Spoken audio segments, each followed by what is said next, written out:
Teuku Umar menjadi antek Belanda. Teuku Umar berkhianat kepada rakyat Aceh. Hal itu yang dipercayai oleh sebagian besar rakyat Aceh pada abad ke-19. Bahkan istrinya sendiri yaitu Cut Nyak Dien merasa malu dan marah atas keputusan yang diambil oleh Teuku Umar. Kisah ini dimulai dari salah satu sudut kota Meulaboh, Kesultanan Aceh Darussalam.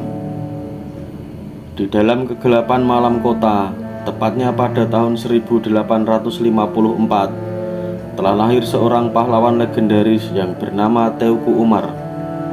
Walaupun berasal dari keluarga bangsawan, namun takdir membawanya ke medan perang.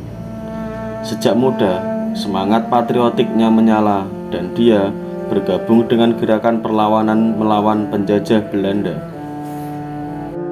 Putra dari seorang ule balang atau tangan kanan raja yang bernama Teuku Ahmad Mahmud ini menjadi tokoh sentral dalam perang Aceh melawan Belanda.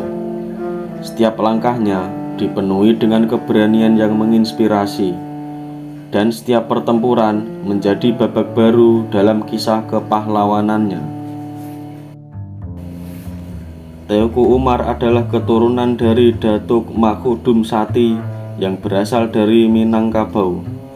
Salah seorang keturunan Datuk Makhudum Sati pernah berjasa terhadap Sultan Aceh yang pada waktu itu terancam oleh seorang panglima Sagi yang ingin merebut kekuasaannya. Berkat jasanya tersebut, orang itu kemudian diangkat menjadi ule balang 6 mukim dengan gelar Teuku Nan Ranceh.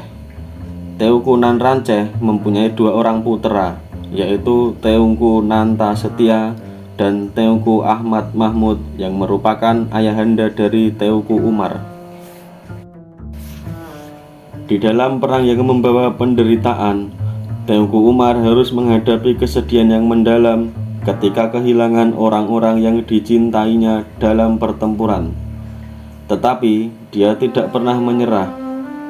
Kegigihannya dalam mempertahankan tanah airnya mengilhami orang-orang Aceh untuk terus melawan para penjajah kolonial Belanda. Teuku Umar tidak hanya terkenal karena keberaniannya di dalam pertempuran, tetapi juga tentang kebijaksanaan dalam berdiplomasi. Meskipun terlibat dalam perang yang sengit, ia juga mencoba menjalin perdamaian dengan Belanda, meskipun upayanya seringkali bertemu dengan kegagalan. Teuku Umar kecil dikenal sebagai anak yang cerdas, pemberani, dan kadang suka berkelahi dengan teman-teman sebayanya. Ia juga memiliki sifat yang keras dan pantang menyerah dalam menghadapi berbagai macam persoalan. Meskipun tidak pernah mendapatkan pendidikan secara formal, ia mampu menjadi seorang pemimpin yang kuat, cerdas, dan pemberani. Ketika meletus perang Aceh pada tahun 1873, Teuku Umar yang pada saat itu masih berusia 19 tahun sudah ikut berjuang bersama pejuang-pejuang Aceh lainnya. Awalnya ia berjuang di kampungnya sendiri, kemudian dilanjutkan ke Aceh Barat. Pada umur yang masih muda ini, Teuku Umar sudah diangkat menjadi Kecik Gampong atau kepala desa di Desa Barat Daya Meulaboh. Menginjak usia 20 tahun, Teuku Umar menikahi Cutnya Sofia, anak dari ule balang Glumpang. Kemudian, untuk meningkatkan derajat dirinya, Teuku Umar menikah lagi dengan Cutnya Maligai, putri dari Panglima Sagi ke-25 Mukim. Pada tahun 1880, Teuku Umar menikahi janda Cutnya Dien, putri dari pamannya sendiri yaitu Teuku Nan Setia. Suami Cutnya Dien yaitu Teuku Ibrahim Lamnga meninggal dunia pada Juni 1878 dalam peperangan melawan Belanda di Gletarun. Bersama Cutnya Dien, Teuku Umar kemudian berjuang bersama-sama melancarkan serangan terhadap pos-pos Belanda. Perang yang meletus tersebut tidak kunjung berhenti dan terus menggerus kekuatan dari Kesultanan Aceh di bawah komando Teuku Umar. Karena pihak Belanda didukung dengan jumlah prajurit yang lebih banyak dan peralatan perang yang lebih modern. Karena dihadapkan pada situasi yang kompleks tersebut, Teuku Umar menjalankan strategi terkenalnya, yaitu berpura-pura menjadi antek Belanda. Belanda kemudian berdamai dengan pasukan Teuku Umar pada tahun 1883. Gubernur Van Tien pada saat itu juga bermaksud memanfaatkan Teuku Umar sebagai cara untuk merebut hati rakyat Aceh. Ketika bergabung dengan Belanda, Teuku Umar berhasil menundukkan pos-pos pertahanan Aceh. Hal tersebut dilakukan Teuku Umar secara berpura-pura untuk mengelabui Belanda agar Teuku Umar diberi peran dan wewenang yang lebih besar. Strategi tersebut berhasil, dan sebagai penghargaan atas keberhasilannya itu, Teuku Umar kemudian diberi 17 orang panglima dan 120 orang prajurit, termasuk seorang panglaut atau panglima laut sebagai tangan kanannya. Pada tahun 1884, kapal berkebangsaan Inggris yang bernama Nicero terdampar di perairan Aceh. Kapten dan awak kapalnya kemudian dijadikan sandera oleh Raja Teunom. Raja Teunom juga menuntut tebusan senilai 10.000 dolar tunai jika ingin kapal Inggris Nicero dibebaskan. Oleh pemerintah kolonial Belanda, Teuku Umar kemudian ditugaskan untuk membebaskan kapal tersebut. Karena kejadian itu telah mengakibatkan ketegangan antara Inggris dan Belanda. Teuku Umar mengatakan bahwa merebut kembali kapal Nicero merupakan pekerjaan yang sangat berat, sebab tentara Raja Teunom itu terkenal sangat militan dan kuat. Tetapi ia menyatakan sanggup menjalankan tugas tersebut dengan syarat diberi logistik dan senjata yang banyak untuk menghadapi prajurit Raja Teunom.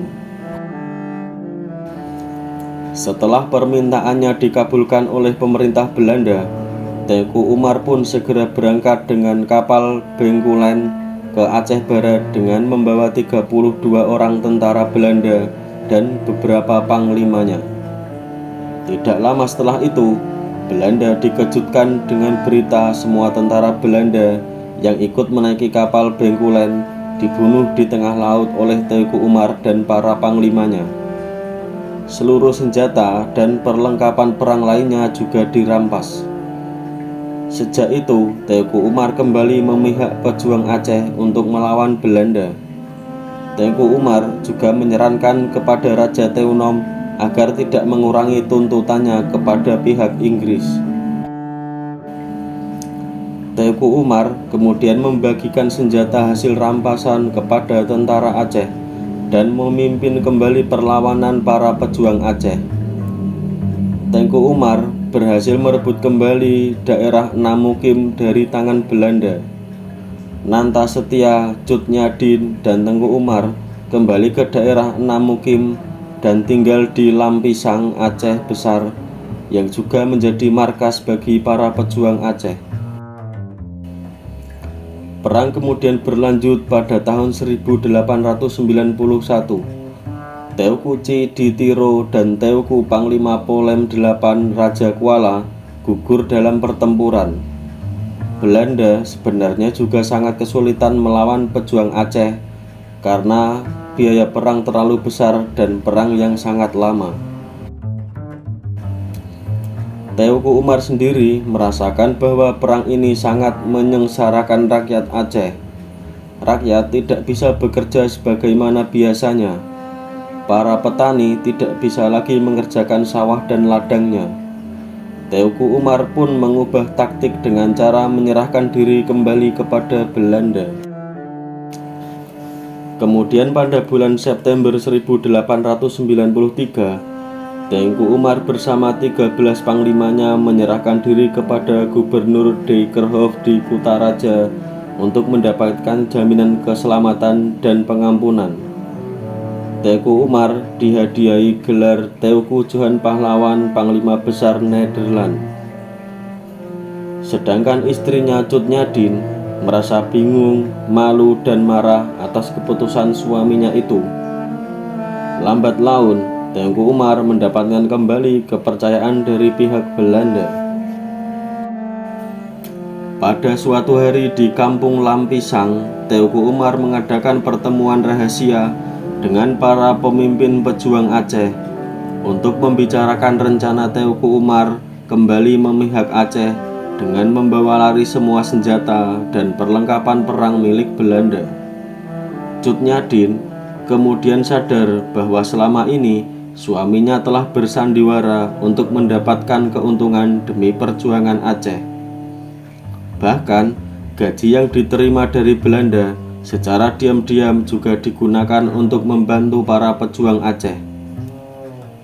Kemudian pada tanggal 30 Maret 1896, Teuku Umar keluar dari dinas militer Belanda dengan membawa pasukan beserta 800 pucuk senjata, 25.000 butir peluru, 500 kg amunisi, dan uang 18.000 dolar.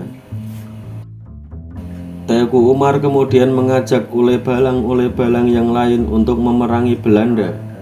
Ia dibantu oleh istrinya sendiri yaitu Cut Nyadin dan juga Panglaut. Pasukan Teuku Umar juga mendapatkan dukungan dari Teuku Panglima Polem Muhammad Daud.